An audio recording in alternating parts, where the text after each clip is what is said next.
Hello everyone, मेरा नाम ऋषिराज द्विवेदी है। मैं प्रोसिक्यूशन ऑफिसर हूँ पुलिस मुख्यालय भोपाल में। यहाँ ट्रेनिंग इंस्टीट्यूट में मैं बहुत सारे सब इंस्पेक्टर्स एंड डीएसपीज़ को कानून का प्रशिक्षण देता हूँ। मैं ये वीडियो बना रहा हूँ जिससे कानून के संबंध में जो भी प्रिपरेशन करते हैं कंपटीशन के लिए, सिविल जज, एडीपीओ या एडीजे या लॉ स्टूडेंट हैं, उनके लिए ये वीडियो बहुत उपयोगी है। मैं इस वीडियो के माध्यम से आईपीसी के संबंध में आपको बताऊंगा। इसके अलावा सीआरपीसी, एविडेंस, कॉन्स्टिट्यूशन और बहुत सारे माइनर एक्ट्स हैं जिनको मैं आपको बताता रहूँगा, जिससे आपके कंपटीशन फील्ड में या लॉ के फील्ड में या प्रैक्टिकली आपको उसके संबंध में बहुत कुछ जानकारी मिलेगी और आपको सहायता मिलेगी कानून को समझने में। तो आज मैं आपको आईपीसी के संबंध में बात करूंगा। भारतीय दंड संहिता 1860 में बनी थी, जिसे लॉर्ड मैकाले की अध्यक्षता में बनाया गया था। लॉर्ड मैकाले ने इसको बनाने के पहले सबसे पहले पूरे भारत का भ्रमण किया था और भारत की स्थिति, परिस्थिति और यहाँ का परिवेश, अपराध की प्रकृति, गंभीरता, इन सारी चीज़ों का अध्ययन करने के बाद आईपीसी का निर्माण किया था। और वही आईपीसी उस समय की बनाई हुई आज भी प्रासंगिक है और आज भी हम उसमें ज़्यादा संशोधन नहीं कर पाए हैं। और जो भी परिभाषाएं, चाहे वो चोरी की हो, लूट की हो, डकैती की हो या अन्य किसी भी अपराध की हो, आज भी उसी तरह एज इट इज आईपीसी में रखी हुई है। तो हम सबसे पहले आईपीसी के संबंध में बात करेंगे।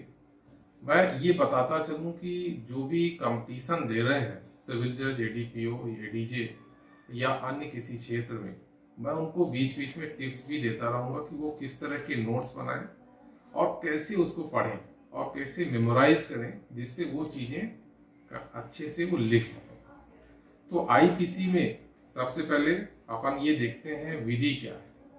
विधि के संबंध में जानना जरूरी है। मानव जीवन में जो विधि का अत्यधिक महत्व है, मनुष्य के समस्त व्यवहार और क्रियाकलाप विधि द्वारा ही नियंत्रित रखे जाते हैं। विधि मनुष्य के स्वच्छंद जीवन को अनुशासित रखती है। विधि एक ऐसा माध्यम है जिसकी सहायता से राज्य मनुष्यों के आचरणों, संव्यवहारों तथा क्रियाकलापों पर उचित नियंत्रण रखते हुए समाज में शांति व्यवस्था को बनाए रखता है। किसी भी देश की विधि व्यवस्था पर वहां की सामाजिक तथा आर्थिक परिस्थितियों का गहरा प्रभाव पड़ता है। इसीलिए अनेक विद्वानों ने विधि को समाज का दर्पण कहा है। जैसे वर्तमान में भारतीय दंड विधि में कुछ परिस्थितियों, जैसे गर्भपात को कानूनी वैधता प्रदान करना, महिलाओं के संबंध में विशेष विधि जैसे उत्तराधिकार, विवाह, सुरक्षा के संबंध में बनाया जाना, ये इस बात का परिचायक है कि वर्तमान भारतीय समाज महिलाओं के अधिकारों के प्रति विशेष जागरूक और उनके प्रति समानता की नीति को अपनाना चाहता है।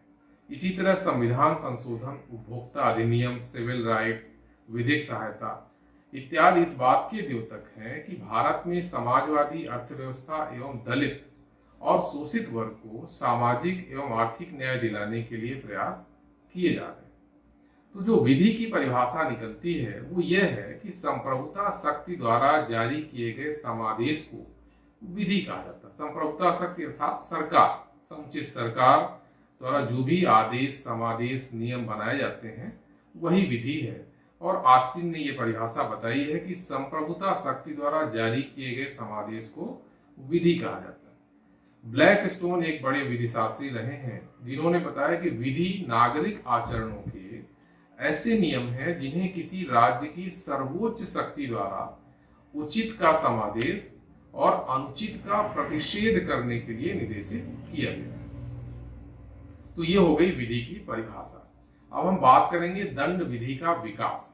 दंड विधि के विकास का जो अध्ययन क्रम है वो क्रमशः 3 पार्ट में अपन देख सकते हैं इसको। पहला है प्रारंभिक रोमन दंड विधि, दूसरा प्रारंभिक आंग्ल दंड विधि और तीसरा प्रारंभिक भारतीय दंड विधि। ये 3 अनुक्रम है भारतीय दंड विधान के विकास में। तो रोम की प्राचीनतम दंड विधि 12 टेबल्स के नाम से, यानी 12 पटलों पर सन 420 ईसा पूर्व में लिखी गई थी।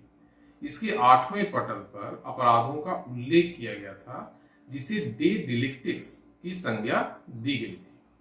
रोम के जस्टिनियन काल में अपराधों का 3 रूपों में वर्गीकरण किया गया था। पहला कहते हैं पब्लिक जुडिशियम। इसके अंतर्गत राजद्रोह महाअपराध की श्रेणी में आता था। इसमें मृत्युदंड या निर्वासन के दंड निश्चित थे। दूसरा था एक्स्ट्रा ऑर्डिनेरिया क्रिमिनल। ये इंग्लिश कॉमन लॉ के अंतर्गत अपराध के रूप में ये जाना जाता था।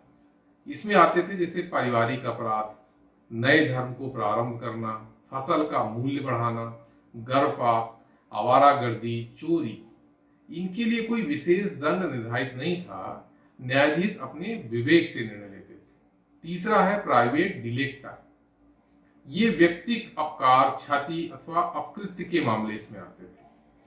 तो रोमन दंड विधि सिद्धांत प्रारंभ में लेक्स टेलियोनिस के आधार पर कार्य करता था। लेक्स टेलियोनिस, जिसका अर्थ ये है कि आंख के बदले आंख और दांत के बदले दांत, अर्थात eye for eye, tooth for tooth. धीरे धीरे सभ्यता के क्रमिक विकास के साथ यह सिद्धांत मानविक और सुधारवादी सिद्धांत में परिणत हो गया। अब इंग्लिश दंड विधि की हम बात करेंगे अगले वीडियो में।